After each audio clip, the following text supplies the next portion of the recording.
பூம்புகார் சட்டமன்ற தொகுதிக்கு உட்பட்ட இளையாளூர், மேமாத்தூர், அன்னவாசல் ஊராட்சிகளுக்கான உங்களுடன் ஸ்டாலின் முகாம் இளையாளூர் ஊராட்சியில் நடைபெற்றது. மாவட்ட ஆட்சியர் ஸ்ரீகாந்த் கலந்து கொண்டு முகாமை தொடங்கி வைத்து பொதுமக்களிடம் மனுக்களை பெற்றார். கலைஞர் மகளிர் உரிமை தொகைக்கான விண்ணப்பங்கள் அதிக அளவில் குவிந்தன.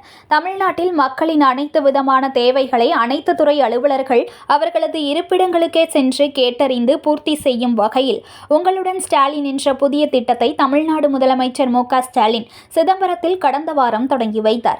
இதனைத் தொடர்ந்து தமிழ்நாடு முழுவதும் இத்திட்டம் செயல்பாட்டுக்கு வந்தது.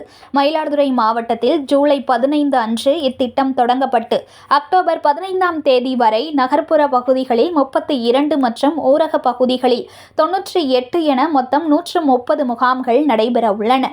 இந்த நிலையில் பூம்புகார் சட்டமன்ற தொகுதிக்கு உட்பட்ட இளையாளூர், மேமாத்தூர், அன்னவாசல் ஊராட்சிகளுக்கான உங்களுடன் ஸ்டாலின் இளையாளூர் ஊராட்சியில் தனியார் திருமண மண்டபத்தில் நடைபெற்றது. முகாமை மாவட்ட ஆட்சியர் ஸ்ரீகாந்த் கலந்து கொண்டு தொடங்கி வைத்து பொதுமக்களிடம் கோரிக்கை மனுக்களை பெற்றார்.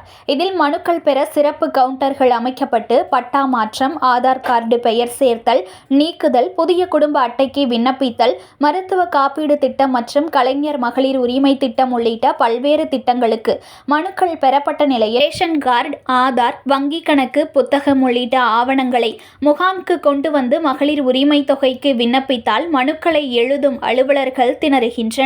கலைஞர் மகளிர் உரிமை தொகைக்கான விண்ணப்பங்கள் அதிக அளவில் குவிந்தன. செய்திகளை உடனுக்குடன் தெரிந்து கொள்ள லைக் பண்ணுங்க, ஷேர் பண்ணுங்க, சப்ஸ்கிரைப் பண்ணுங்க, மறக்காம கமெண்ட் பண்ணுங்க.